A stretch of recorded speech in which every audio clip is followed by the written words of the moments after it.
Hi, Dave here with the dads, Harris and Dave. Well, we are down to countdown. Today is the last day before Thanksgiving.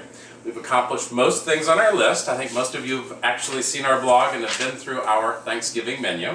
And each day we've been doing just a little bit at a time, so it takes away the stress come actual Thanksgiving Day. There's some things you actually have to do on Thanksgiving because it's just best when it's prepared fresh. Today, actually what we have on our list for today to do is our smoky salmon ball, our eggplant Potlagani, our flower arrangements, and after dinner tonight we'll be setting the table for tomorrow.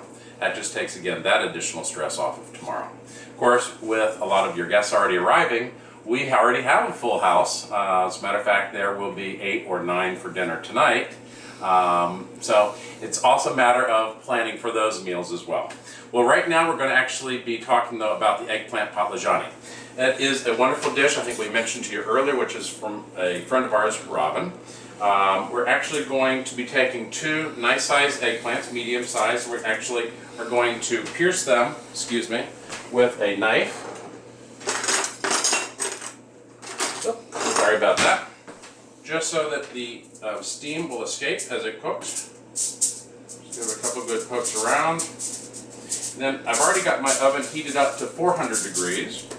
We're actually going to roast the eggplant, which is going to help pull out the natural sugar from the eggplant itself. Then, put this in the oven. And that's going to take about an hour's time. You'll actually be checking on it in about an hour. You're going to make certain, you'll see the eggplant will start to kind of get that kind of collapsed look to it. And you'll know that that's when it's done. It's not critical if it doesn't get fully cooked at that point, because then what we're going to do is saute the pulp once we drain it. I'm going to show you all of that step by step because this does take a little bit more experience in doing, especially with the amount of herbs. I like to use all fresh herbs in this dish here, but it makes a wonderful relish. It needs to be done really the day ahead because sitting in the fridge overnight, letting all the flavors of all the different herbs in it meld together, especially with the lemon, the thyme, the rosemary, the sage. It's a wonderful item. You're going to love it. Stay with us. We'll be making this through the afternoon. Take care. Okay, and we're back. It has been a very busy day in the kitchen, and you know, just like anybody else's kitchen, interruptions, you've got guests trying to remember what the heck you're doing. I write it down, and that's why I also keep my recipes handy, because with all the confusion going on, especially when you're preparing so many items, it's tough to keep up.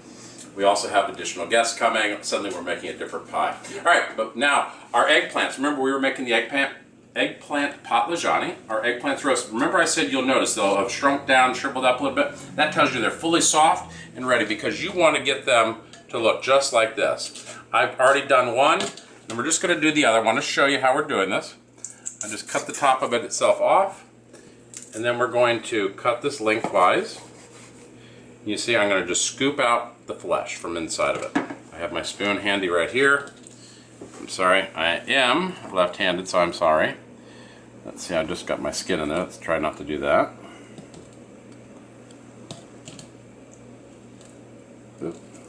Alright, come on. There we go.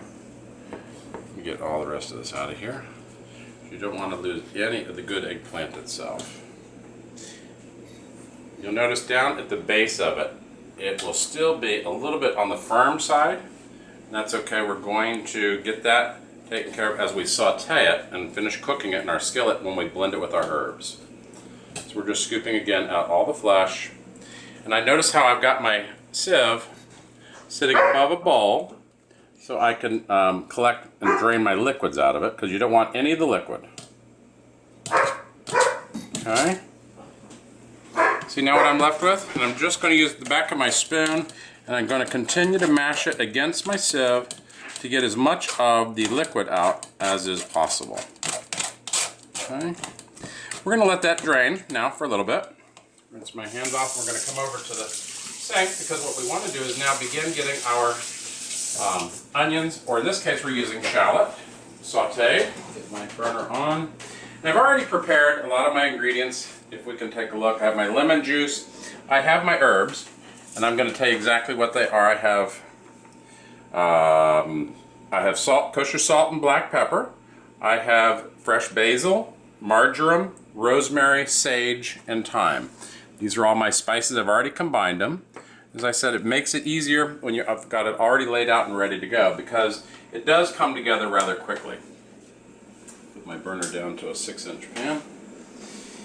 And we're just going to add a little bit of olive oil, EVOO,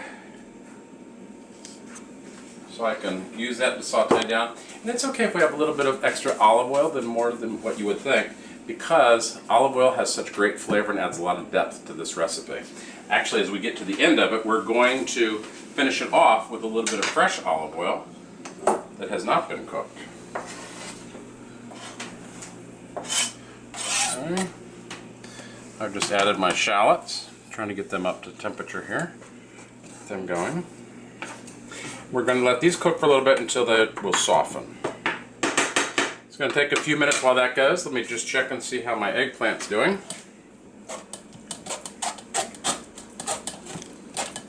If you take a look, see how much of the liquid has come out? And that's what you want to do, is get as much of the liquid out as possible.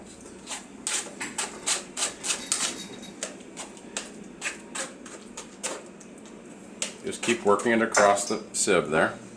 Let that continue to drain. Okay, my olive oil is heating up now. My shallots are just starting to go. This is going to take a little bit of time. I'm going to give just a pinch of salt to help them sweat a little bit. Okay. Now this is going to take a few minutes here, so tell you what, while I let these cook down, and we'll come right back to you.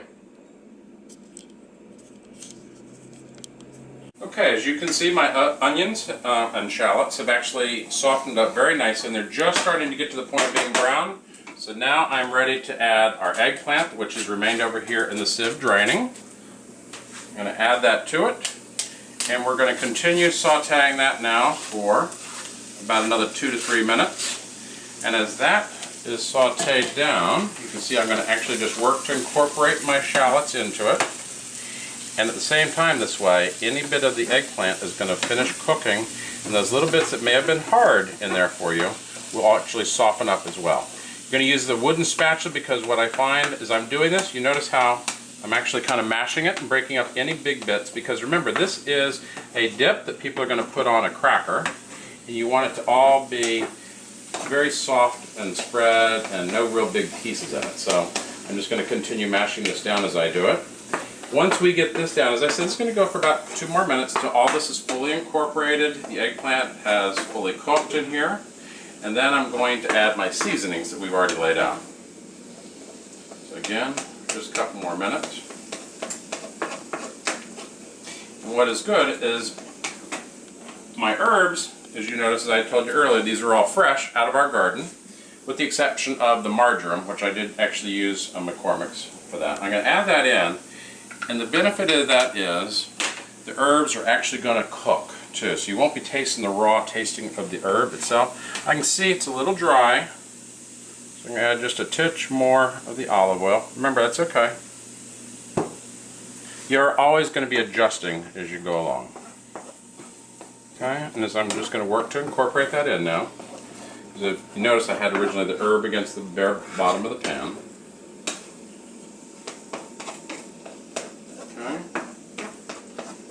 Those herbs are going to cook in nicely, and they're going to meld and marry together. Then, now I'm going to add my salt and pepper. Add a teaspoon of salt and a half a teaspoon of black pepper. I know it sounds like a lot, but with all that's going on here, I think it's going to be just fine.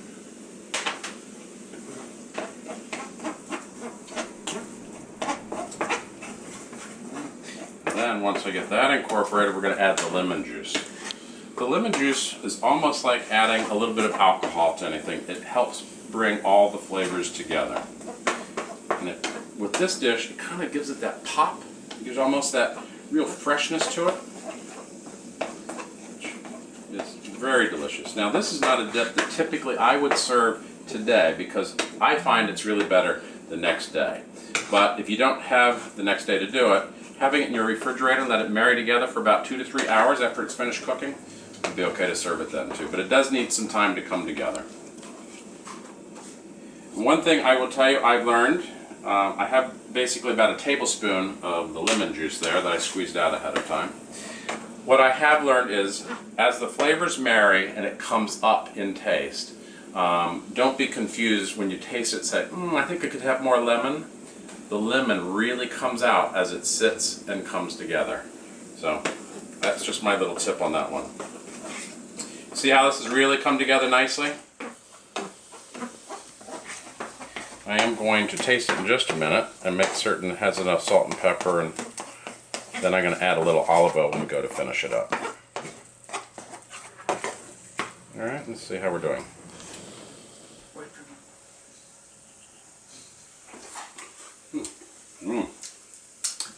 Really good. Really good. Alright, I think we're done. I'm going to now just bring this into my dish right here.